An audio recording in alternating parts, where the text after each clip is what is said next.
Good morning, good afternoon, good evening. This is Sugata Sarkar video. I am the Global Head for Integration Technology for Standard Chartered Bank. We will take you through our EDA journey and how the bank is shaping up in terms of the future and how EDA, event-driven architecture, or even service mesh, or APIs, or cloud is going to shape up the bank. Standard Chartered is an international bank with more than 160 years of heritage, with a diverse and complex footprint across Asia, Africa, and the Middle East. We serve corporate and affluent retail clients, but for the purpose of today's presentation, I will focus on our retail digital banking journey. We are active in 59 markets and have 45 booking centers. Despite a diverse and complex footprint, we have a largely homogeneous tech core. We are probably more homogeneous than most other international banks. Now, as you see, over the last 160 years, we have acquired companies, we have acquired other banks, we have amalgamated and merged, and there's a huge pile of systems that we deal with. For these 59 markets, in spite of the complexity of the 59 markets, we still have a very homogeneous tech core, which largely consists of global systems. And there might be systems in country, but they are very less in numbers. And in terms of our digital adoptions, we have around 9 million retail clients, or retail customers. Our digital adoption is 54% on retail. Needless to say that we have an equal digital adoption on our corporate banking sides, on the institutional banking sides, where we deal a lot with cash management, trade finance, FM, so on and so forth. And our digital sales is actually to the tune of 2.7x of what it was yesterday. Needless to say, we are one of the top 100 large companies listed on London Stock Exchange, and besides London Stock Exchange, we are listed in Hong Kong and India. Now, so the world has quite changed. Since we have our banking has changed. Since 2008, 2009, 2010. So in standing today, where we are in the midst of COVID, where the world is disrupted, where do we want to take our business to? So what's our North Star? Where do we see ourselves in the next 1 year to 5 years to the next 10 years, and how the business is shaping up in the context of the larger landscape that we deal with?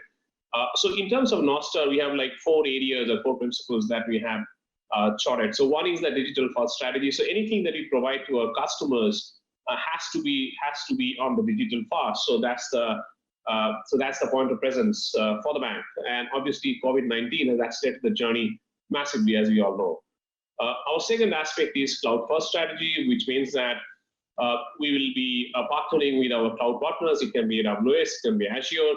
So initially, we'll actually offload the contents into the cloud, we'll offload our computing into the cloud, and later on, we'll actually move into the cloud-native applications to leverage the benefits of resiliency of the cloud platforms. And then open banking, the entire APIs, open banking, and EDA. So this is about how can we integrate with our third parties. It can be purely open banking, which is driven by regulatory requirements by Hong Kong, Singapore, London, PSD2, etc. Or it can be how we deal with our retail partners or corporate partners. And that's where the architectural complexity and the architectural mobility for the future comes into picture. And then we have the connected banking, which is very much in the hearsay today. And that's how the bank will shape up for the future. So you have the connected banking of the IoT, a huge amount of devices will be connected, and the channels would not be on internet banking or mobile banking or anything else. It would be devices, and it can be anything for that matter.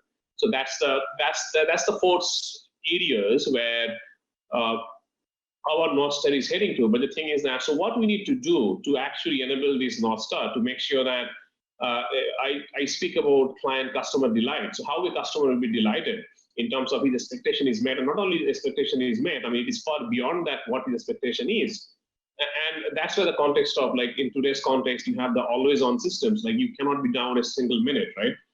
You have always connected and always engaged systems. So these 3 words, always on, always connected, and always engaged, requires a revamp or restructuring of our architectural footprint and the way people look at ecosystems. And that's where the aspect of even architecture or a service mesh or APIs or the new world of, for example, observability, telemetry comes into picture. So I'll give you a glimpse on all that, what we are doing in Standard Chartered. So the next slides, I talked about the North Star and what are the core stuffs that will focus on. And these are the foundational principles. So what are the foundational principles that we need to build on? I mean, be it if you want to be a cloud-first bank, if you want to be a digital-first bank, if you want to be an API-first bank, if you want to be an event-driven first bank, what are the core foundational aspects that we need to look into? So the main thing is architecture, because that's where it all starts, right? And if you look at today's scenario where like you have data centers, you have cloud, you have different systems, like you have to have mobility of the systems. I call it flexibility. So if you have to have the flexibility of the system, what's important is a typical level 7 routing, which can be like, think about a time of an ingress in terms of cloud architecture, or you can have a smart router, which will help you to navigate across various parts of systems and various parts of instances as you need, right? Then you have the blue-green deployments where obviously, I mean, this is how the resilience is brought in, and you don't have like, you have an always-on system so that the customers are not impacted for any of your changes, releases whatsoever, or even impacts. Then we have the event-driven taxonomy, which is like a very unique concept, which my colleague also will later speak about. So this is specifically for, I mean, we use Solus as, as our event bus. So this is about like how you can discover the event topics or queues so that systems can connect to it and then programmatically connect to them. So that's another aspect. And then how do you actually make it a managed service model? For example, when other systems or any systems connect to the other, how they connect seamlessly without the headache of being known to the system in the middle. So that's what we call the managed service.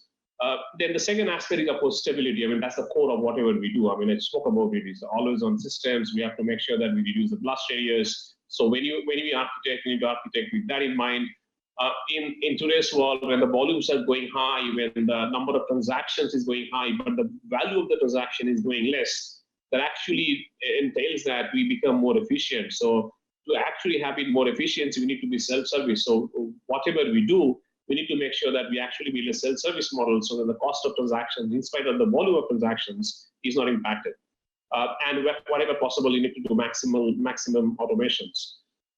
Then on the fourth quadrant, we have actually got into something called a client-centric experience. So in the earlier days, I mean, client experience used to be only the forte of systems, which is client-facing, right? But that's a wrong paradigm. The thing is that what we should do is that we should actually think about client in everything that we do. It can be in the front office, middle office, or the back office systems that any bank or an enterprise deal with. So even on the integration strategy that we have jotted down, we have make sure that we have actually put the client in the middle. So a client experience actually drives what the integration needs and that we need to provide for a particular applications or a particular solutions. Just to give an example, if we have like broadly, we have two types of mechanisms how to connect systems, right? You have a synchronous way of connecting, and you have an asynchronous way of connecting. So in the synchronous ways, like in the various aspects of like, you can use the SOA, you can use an API or so on and so forth. There is certain like requirements. If the client is waiting for you on the other side, you need to be synchronous, right? Because I mean that's the nature of the business, for example. But then for examples where you are posting a payment and that has to go to your back office, it doesn't have to be synchronous. And then you can actually go to an event and you can publish an event, and the other guy sitting in the back office can at his time pick up the events and then debit or credit the accounts. I mean, that will reduce the back pressure that the systems has. And that's how you actually make your architecture resilient. Yeah. And of course, the fifth one is the poised for growth. So how do we actually make sure that we can acclimatize with the growth, with the business growth, with the technology growth, with the growth in the markets that we deal with? I mean, obviously for that, I mean, in today's context, banking is open up. So we know the context of open banking. We know the context of banking as a service. So that's one aspect you're dealing with, how you connect to more partners, because there's a lot of fintechs who are actually pseudo banks. The reason I say pseudo banks is that they might not do all the banking, all the banking functionalities, but definitely they're in the space of like savings account, current account, payments, like credit, so on and so forth, loans, for example. So we have to make sure that we open our banking stuff and then provide as banking as a service to these people. So that comes up into the picture of open banking. Then you also have today's context of the regulators, where you have the third-party providers, and you have the PSD2 type of framework where we need to open up the bank. And needless to say that, I mean, all these things, all these complexities that we deal with cannot be dealt with unless and until we have like the proper observability, proper telemetry. So that's where the unified model of monitoring comes into picture. So that's broadly the principles. What are the principles we have set forth in front of us to get to our North Star? So this is not work or Bible in itself, but the thing is that this is the thing. Whenever you are building a system or whenever you're doing anything, these are the principles you need to have in mind, and you can choose a system B against a system A, which is fine. But the thing is, as long as it satisfies the core principles, so that's where we are. Now, as I told you, like we are moving to the cloud, and any bank is actually moving to the cloud now. Now, as our strategy, as Standard Chartered strategy, we have a cloud-first strategy. So we are actually putting our stuffs into AWS, Azure, and CSPs that we deal with. So in terms of like how do we go to the cloud, and why do we think moving to the cloud brings more complexity? And that's where the perspective of, like, for example, APIs or events are more important than even before. Yeah. So that's what we have done. Even on the cloud migrations, even when we go to the cloud, for our cloud strategy, we have put down few principles.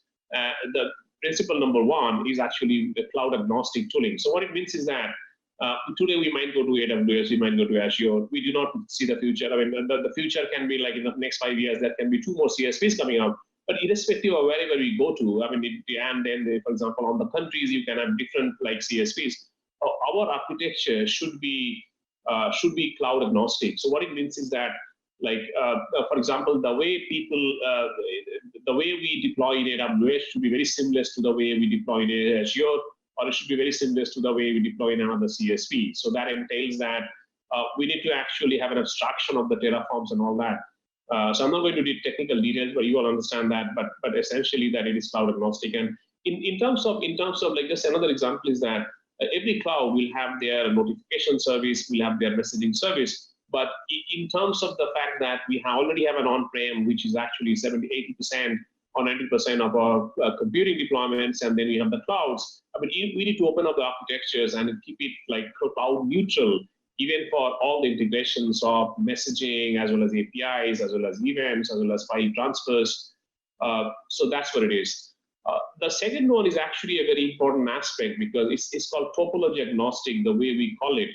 And I think without this, you cannot seamlessly go to the cloud at all, or you cannot actually like, or you cannot go to the cloud with a cost that you have in mind. And if you do not build it topology agnostic, I mean, there's a massive amount of cost that you need to incur for all your journeys. And this is where the concept of service mesh and event mesh comes into picture. So that's the underlying of this, right?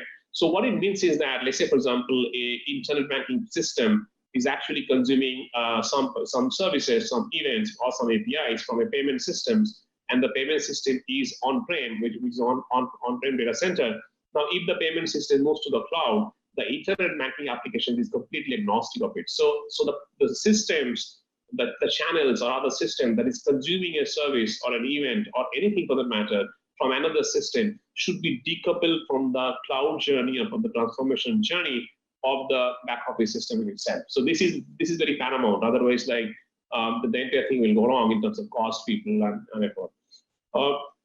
The third aspect that we have looked at is the uniform toolset, which is all about, like I talked about, observability, telemetries. But this is all about how you build an abstraction over the CSPs that they provide, so that when you actually provision your software, applications, anything that you talk about it, then either in on-prem or the CSP, it has to be seamless, because a developer should not know.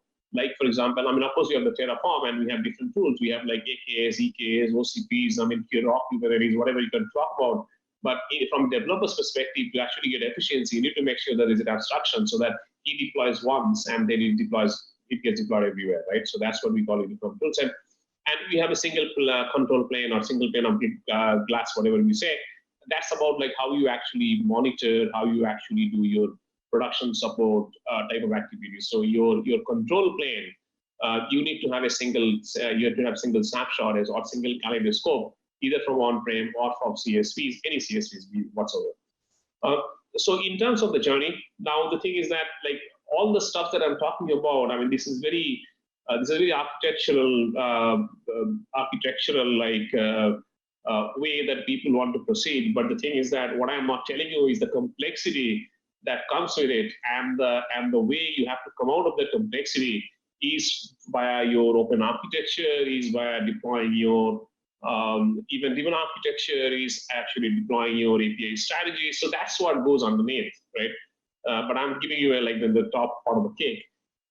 So in terms of like just continuing from my earlier slide on cloud, so as you see that we have a multi-tier strategy from on-prem, like on-prem means your 100% compute is on, for example, is on on-prem data centers, then you go to hybrid where it's on-prem plus cloud, and then you can actually migrate all your computing and build cloud-native applications for one particular CSPs, and then you go to the multi-cloud. So if you really think about it, I mean, I can surely see like all the banks, I know for sure all the banks and bigger enterprises are actually moving to cloud, and everybody's in a hybrid state. Nobody has gone completely, and nobody has like hasn't missed the bus. Everybody started, and then in the some case or the other, and that actually brought huge amount of complexities for all the banks and large corporates, and that's where the architectural purity or the architectural agility will most matter. So in the next part of our discussions, I will hand over to my colleague Srinath, who will take you in details like how did the messaging-oriented middleware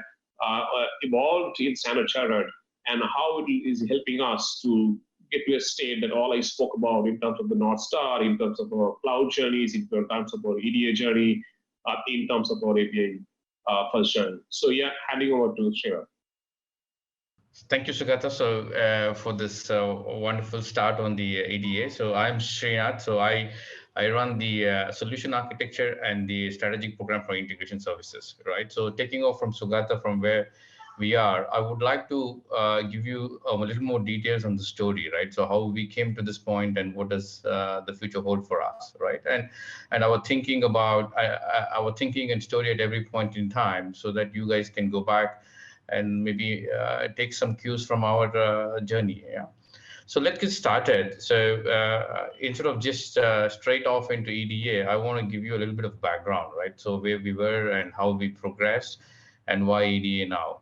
So if you look at the message-oriented middleware evolution, and you look at you go back in time 10, 20 years, messaging is all about point to point. Yeah. So if I take a stock of our point-to-point integration estate, so we have around 500 servers, like several thousands of connections point to point. Yeah. So it becomes a hairball of interfaces.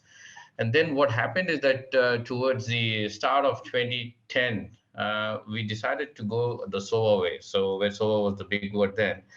And what does SOA mean, right? So SOA means service-oriented architecture. So you kind of take a functional view of integration, right? So in point-to-point, it was all technical view. So you take a wire and connect to systems, yeah, in some sense.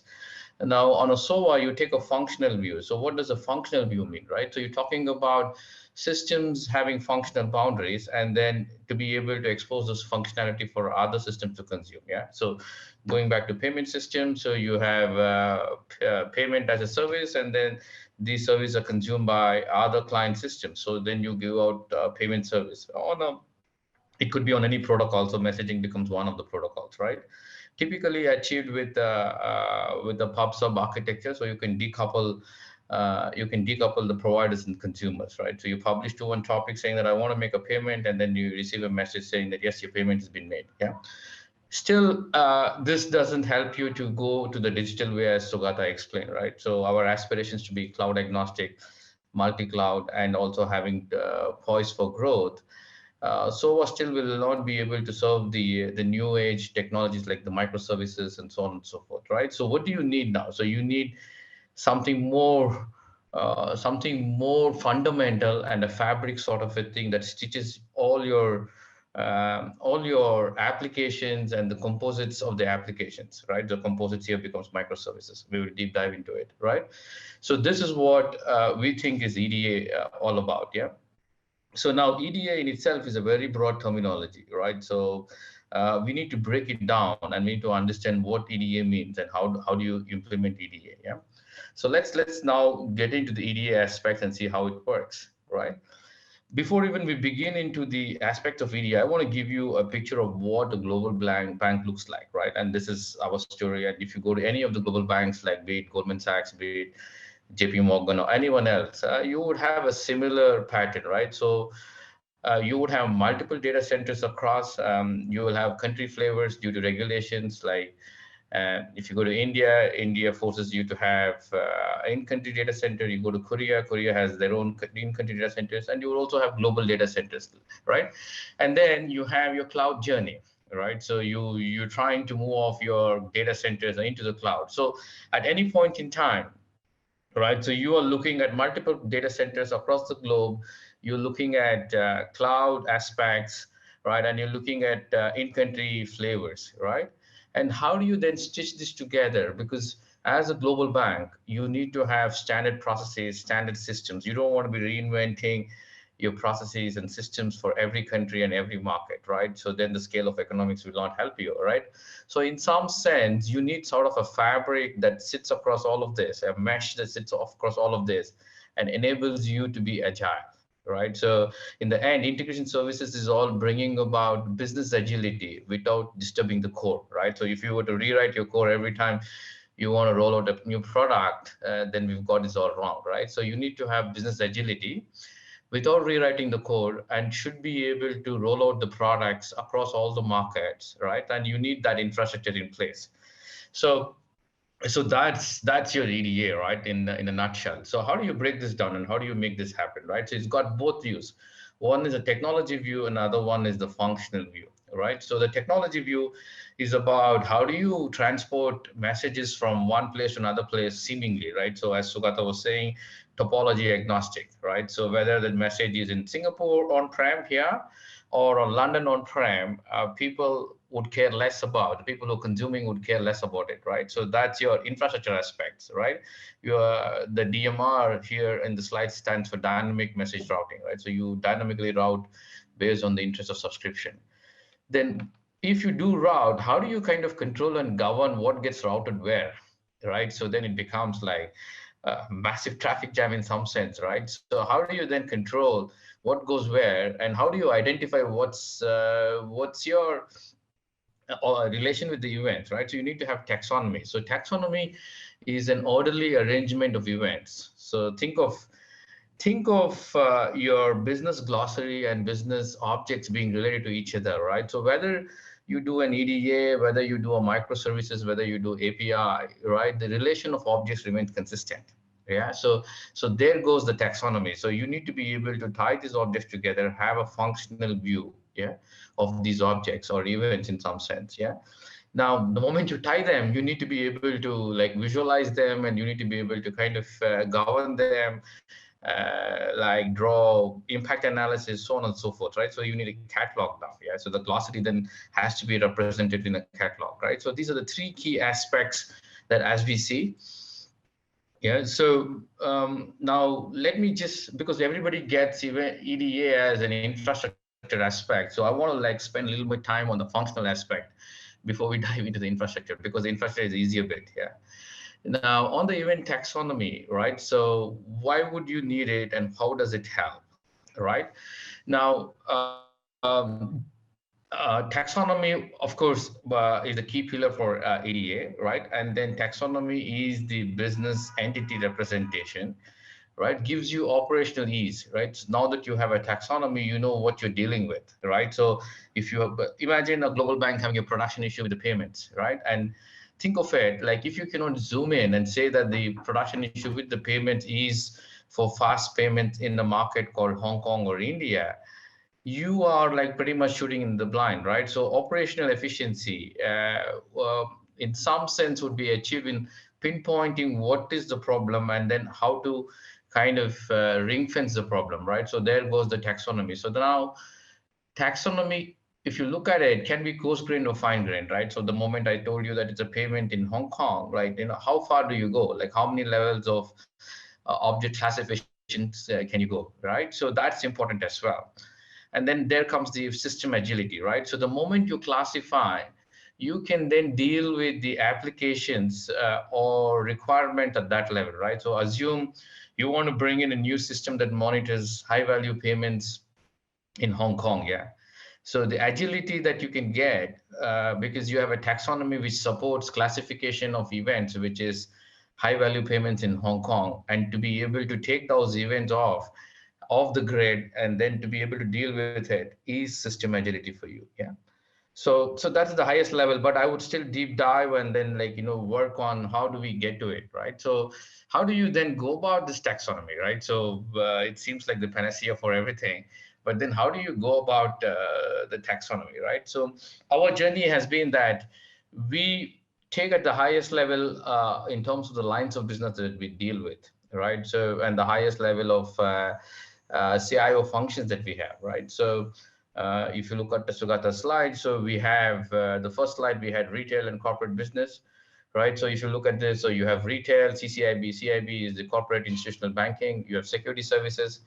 And within the bank, you also have supporting functions like legal and compliance, and then enterprise data and all of this, right? So your first level of breakdown of taxonomy is at the line of business or a CIO function, right? So here CIO function goes to legal and compliance or reference data, right? So the moment you break it down, you then look at what are the subcategories. So what are the other attributes in the function? Yeah. So you have the domain, which represents the highest level function. Then you can have a category and a subcategory. So what's a category? And let's take an example of this, right? So you have cash within the bank. So within the cash management system, so the categories can be accounts, payments, customer, so on and so forth, right? So settlements, collections, all of this, right? All of these are categories, right? So you have the cash category, and then you have then the higher next level category called payments. And then you go into the next level, the subcategory, right? So within the payment, so let's take payment as an example, right? So you initiate a payment, you want to check the status of the payment, and you want to clear a payment, you want to post the payment into the core banking system, so on and so forth. So you have an attribute or a subcategory, right? Now, if you go down, there are other attributes. These are not necessarily a part of the payment, but they're attributes that kind of enrich your payment data. Now, you're talking about a payment is for a particular country, a domestic payment or an international payment, right? So you have a country flavor to it, right? And then the payment is coming from a particular system. Assume you're coming from a mobile channel or a third party fintech or something that you want to qualify, or is intended for a particular receiver. And then you have the schema that you're using. You're using Swift messaging. You're using like the newer ones, ISO standards, or you could be custom standards. And then you have patterns, right? So instant payments, like settlements on the end of the day, or it could be anything, right? Now you start to look at it like you will have something which is an aggregate, like a subcategory goes to a category and then it goes to domain. But then there are some other information that will enrich your data. I'm talking about countries, sender, receivers, schemas, patterns, and all of it, right? So then what does this taxonomy do, right? So taxonomy now has two parts, right? So you have a part which talks about your Venn diagram or an aggregation of a functional view. You have a part which talks about data enrichment, and then you have a part which talks about routing, right? So those are the schemas and the patterns that you talk about, right? So you mash them together, then it forms your taxonomy, right? So let's take a look at how this looks for retail, right? So obviously you need to invest time to make this taxonomy for every vertical that you have. And that's going to take you 5 to 6 months time with like participation from all the teams, right? So you need to get the buy-in at the highest level. You need to have functional experts come in and participate in this taxonomy definition, right? It can't be that the EDA architect or the team that is responsible for EDA do this, right? Now let's check how does it look like, for a retail, and then we probably put an example on top of this and see. Yeah. Now, this is a sunburst diagram, right? So concentric circles, and as you move out to a circle, then you kind of get fine grain, right? And let's look at the retail as an aspect. Now, the retail is at the center of the circle, right? The innermost circle represents retail domain. And the domain has any retail, if you look at it, it's got customers, right? And the customers have products. Each product has an account, right? So you buy a credit card, you get a credit card account, you get savings product, and you get savings account, right? You have an account or a product. You make transactions on the product. So this is your transactions. You use the instrument to make transactions, like you use a check, you use whatever the instrument that you're making, right? So you have the transactions, and then you have the portfolio, right? So because you've got your portfolio, again, the transaction is linked to the orders as well. You've got the portfolio aspects because now you are sitting on a portfolio. So think of it like your demat account. You have a portfolio of your stocks, and they're backed by orders, right? Doing on a particular account, right? And then for the entire thing, this is one of the reference data that you would use, right? So reference data is all about interest rates at point in time, or your holidays, whatever it is. Yeah, so reference data, what sort of customer you, customer segment code, so on and so forth, right? So that's your first level.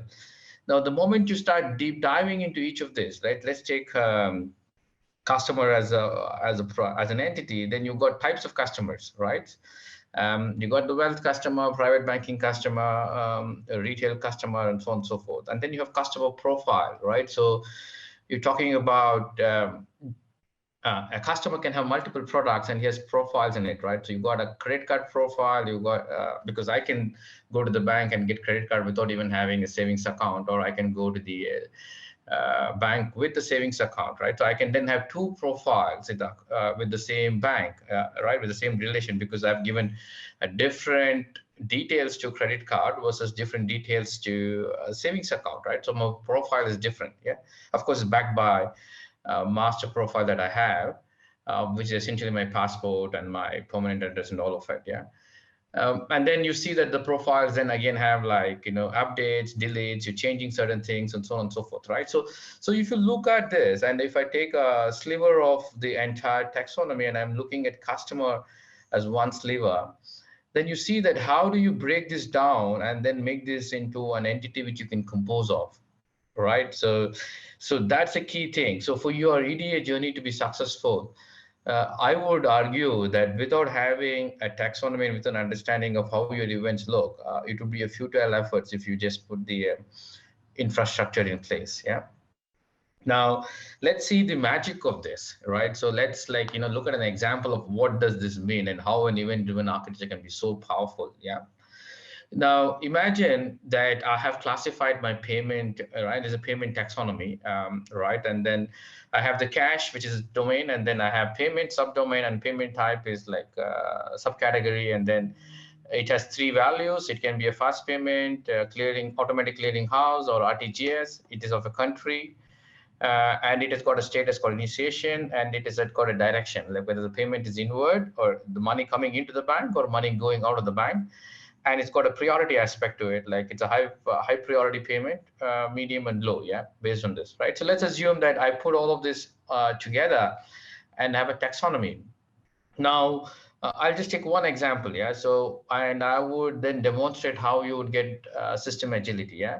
Imagine Singapore regulator MAS comes in and says that they want to monitor all high value fast payments, right, for all the banks. And you get the requirement from the regulator. How would you do this, right? In the traditional sense, if you go back in time and your middleware, you would then go to all the systems and then say, if you are processing high value payment and it is outbound, please send a message to the new system because I want to monitor. Imagine the cost that you would incur, because you're going to knock on the door of all the systems, make changes, and there goes your system agility, right? It's out of the door in some sense. So in the taxonomy, what you do is you go to the fabric. You go to the fabric that carries all these messages, right? And then you tell the fabric, I want to tap cash / payment type / fast / Singapore / initiation / outbound / high, right? So now, and then the destination of this is the newer system, right? So then you can have wildcard, and you can do anything. So as long as you have your order correct and you've got your taxonomy correct, you can pretty much plug and play any functionality that you want, right? But the key aspect here is that the number of messages go descending as you go to the rest, right? So your highest level is on the left-hand side and the lowest level is on the right-hand side, right? If you mix things up, then yeah, it can actually cause more problems than what you can imagine. Yeah, so that's taxonomy. Let's look at then what has this resulted for you, right? So you can now route without payload processing, right? So the word route is very, very important here. I'm not filtering, right? I'm not asking systems to get all the message and filter for outbound Singapore, right? So I'm actually routing outbound Singapore to a particular thing. So your flow, the fast payment flow is context aware without impacting performance, right? And then you have segregated pipes because you have all of these flowing into the infrastructure. So you can segregate the pipes and thereby achieve what Sugata was saying, like, ring fencing microservices, right? You can segregate the pipes. Then you can actually have analytics and message auditing the way you want it, right? So all of this leads to what we call a standard charted event mesh, right? So how does the mesh look now, right? Um, so you look at this, so you have pretty much like the East and the West, right? So you have the cloud aspects of the East going back, and then you have the GDCs. The GDC stands for Global Data Centers in the West, right? So, and you have client applications hanging off everywhere, yeah? And then you have the in-country flavors and in-country data centers as well, right? So within the in-country, again, you can have an in-country cloud or an in-country data center. So think of India, AWS India would be our in-country cloud, and AWS data, India data center anywhere in India becomes our data center in India, right? Now you think of this, all of these applications are together, right? So the payment consumer applications can be anywhere, right? So think of this like an Uber example. So I have an Uber app, and the app remains the same no matter which country I go and book a taxi, right? Because my location now is agnostic of where the app I'm using. I don't need to worry about whether I'm in Singapore or in India. As long as I'm using the same Uber app, it understands where I am. Yeah. So the applications now are the humans using the Uber app, right? So these are the applications everywhere. And you need to now, your job is to route the call to the right taxi or to the right target application, right? And how do you achieve it? Like you achieve it via DMR and taxonomy and event mesh, right? So that's our story. I would be happy to catch up with you one-on-one or anything that you would think and share more details on this. Thank you so much.